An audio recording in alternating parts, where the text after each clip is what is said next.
Hello, this is Brad Ralph. I am the representative for the 119th District in the Kansas House of Representatives. This district covers the majority of the city of Dodge City. Welcome to the first installment of Notes from the Capitol. This will be my effort at providing some timely and up-to-date comments on goings-on in the Capitol, reflecting my time in service during the session in 2017. I am hoping that this particular form of communication through these audio clips will allow me to provide you a more current and up-to-date status and comment on occurrences in the State House, and to be able to supplement written newsletters or columns that may appear in the newspaper from time to time. It seems as though sometimes written newsletters don't really serve the appropriate purpose of providing timely information as to what's going on at the State House for all constituents. So I'm hoping that this will be of some benefit. I'm hoping for some feedback from folks in Dodge City to see whether this, in fact, will serve a better purpose or supplement the newsletters that have been received in the past. Hopefully, as time goes on, I will get better at this process, and these recordings will provide a better source of information as I get better at the recording process. If you have suggestions or helpful hints, would certainly be more than open to receiving those. In the future, as we provide these clips, I will try to give you a little bit of an index at the beginning of the clip so that if you wish to skip to more pertinent parts of the audio recording, you'll be able to do that. I suspect that early on in this process, the clips may not be long enough to necessitate some type of an index, but we'll try to be cognizant of that and make sure that we don't waste people's times where it's unnecessary. We have just completed our first week of the session. Leading up to the beginning of the session on January 9th, been involved in a couple of months of orientations and retreats, forums and communications with other veteran and new legislators, but in all honesty, there really wasn't anything to quite prepare me for that first week of actual session. The first week has been invigorating, exciting, and extremely tiring. I can tell you that I have enjoyed every moment of it to this point.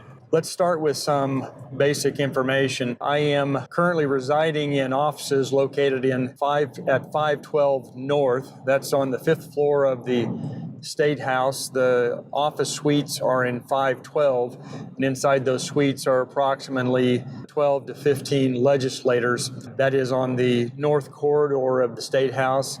I am sharing an office suite with Representative Adam Smith from Weston, Kansas.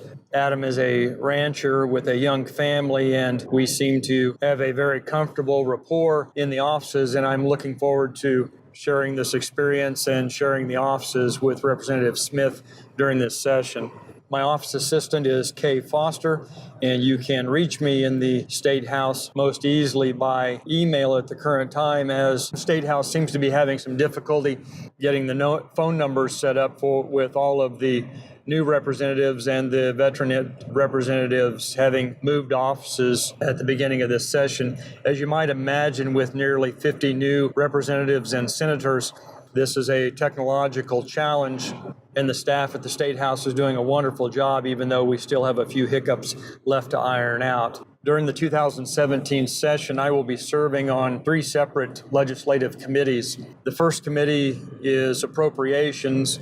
Appropriations meets every morning at 9:30 and is normally going to be a session that lasts an hour to an hour and a half. Appropriations is charged with handling the state's overall budget. This week, the appropriations meetings have dealt mainly with reports from staff. Finished this week with a session of reports regarding the efficiency study that was prepared and considered in the last session.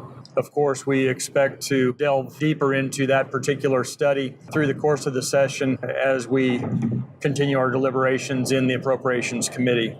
Most every day of the session, lunchtime is filled with meetings of several different caucuses, including the Republican Party caucus, a freshman caucus meeting, or various and sundry association meetings and presentations from constituents or professional associations. My afternoons are filled with 2 committee meetings that meet on an everyday basis. First at 1:30 is the Commerce, Labor, and Economic Development Committee meeting. Initial meetings this week have been taken up with reports from staff as well as a presentation from the Department of Labor. In the Commerce, Labor, and Economic Development Committee, we will be hearing issues related to a variety of subjects, including workers' compensation, unemployment compensation, and economic development. A variety of issues may come up. We've already had a couple of initial bills brought into the committee for future consideration related to issues in the field of workers' compensation as well as unemployment insurance. Our last session in that particular committee was presented by Mr. Jeremy Hill from Wichita State University, who provided us some information regarding his studies related to demographics and employment across the state with projections out over the next 50 years. I have heard Jeremy speak on at least 3 separate occasions, and the information that he provides is incredibly insightful and thought-provoking. My last committee meeting of each day will be in Judiciary. Judiciary committee meets at 3:30 each day, and in this particular committee, we will handle all bills related to court proceedings. We are in charge of the judiciary budget and the judicial process. We also hear all bills related to amendments or new laws involved with the Code of Civil Procedure, the Code of Criminal Procedure, probate, and the like. Issues related to the judicial budget will be taken up during this committee. It has been pointed out to us in one of the early presentations that there have been no increases in judicial budget salaries during the last 6 years. It is interesting to note in the House we have 13 attorneys, licensed attorneys. I believe they said we have 11 of those attorneys sit on the Judiciary Committee along with several other members who are not legally licensed. But it is apparent already that the tenor and tone of debate and conversation in the Judiciary Committee will be lively and very much worth sitting in if you happen to be in Topeka on any particular day. In between any and all of those committee meetings, I will be attempting to keep up with constituent communications, responding to emails, and returning phone calls as quickly as possible. Communications and responding to questions will be a bit of a challenge, and I'm still trying to figure out exactly how to best handle that matter. I would suggest to you that the best and easiest way to communicate with me will be by email, such that I can then respond to you quickly by email or attempt to make a return phone call conversation if necessary. Reaching me on my cell phone is going to be extremely difficult considering the number of meetings and on-floor sessions that will be happening. These committee meetings will go on through the first many weeks of the session. Right now, each day in amongst those committee meetings, we are also on the floor of the House of Representatives at 11 o'clock each day. We have already been advised that we have had a number of first-in-history events during the course of this first week of the session. On Thursday, during our short time on the floor of the House, we have already passed legislation related to a fix involving the statutes related to elections and filling of congressional positions after a vacancy occurs that might necessitate a special election. Our current statute did not provide for a timely process, considering the fact that overseas ballots for our men and women in uniform need some minimum amount of time to get overseas and get returned. We are currently faced with a situation involving the seat for Mr. Mike Pompeo. Our local election statute needed a tweak in order to comply with federal election law, and that necessitated an emergency consideration of the statutory fix, which was accomplished on Thursday of the first week of our session. So the Elections Committee had introduction of a bill, worked the bill, had it brought to the floor of the House, debated, and passed all within the first week of the session. I am told by the veterans that that was in fact unprecedented and was hopefully an indication of the cooperation and consideration that the representatives will show each other during the course of this entire session. I have to admit that a smile crept across my face when I cast my first vote on Thursday on the floor of the House of Representatives. I wasn't quite ready for that little bit of feeling that went along with casting that first vote. Of course, the first week also involved being present in the House of Representatives to hear the governor's State of the State address on Tuesday evening. Most of you probably heard that address on your own, and it does not require much comment from me at the present time. I can tell you that the chamber of the House was somewhat subdued during the course of that State of the State address, but I can also tell you that there was a general feeling of optimism, I believe, amongst the representatives and the senators that, in fact, we had work to do and that folks were looking forward to doing that work. My overall sense of the demeanor within the chamber was that all of the representatives and the senators were in search of a feeling of leadership for the state. And I don't say that as in a pessimistic point of view, but actually very optimistic in terms of there was a positive energy that we are searching for that piece of leadership and an optimism that, in fact, that leadership is going to bubble to the front.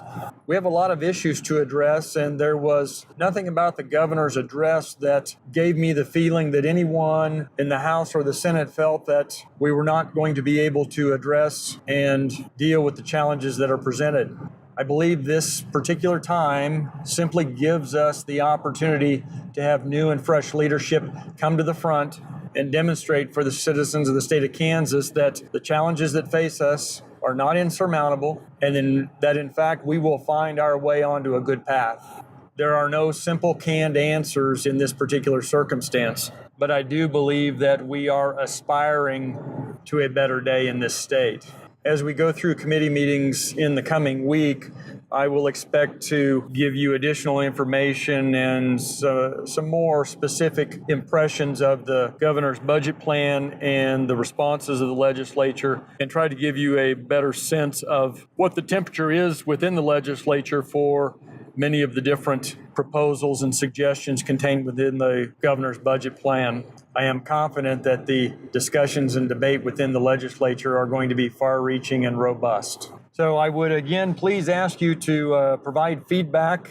Let me know what we can do better and things that we can change, trying to go forward and make this audio clip of the most value and use to you and the best use of your time.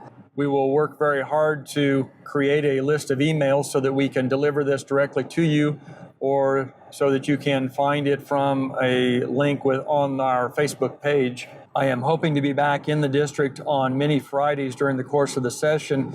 So if you would like an opportunity to speak with me, please drop me an email. Let me know. I'll try to make as many contacts and communications as I can when I'm back during days that we are not in session. In terms of contact, I believe my information is out there in several locations. My cell phone number, if you wish to text me, is 620-338-1547. As soon as I have an actual office telephone there in the Capitol, I will make that available for folks. An email address where you can reach me would be BC Ralph, that's B as in boy, C as in Charles, Ralph, RALPH at swbell.net, or my office government email address is brad.ralph at house, house.ks.gov, G-O-V.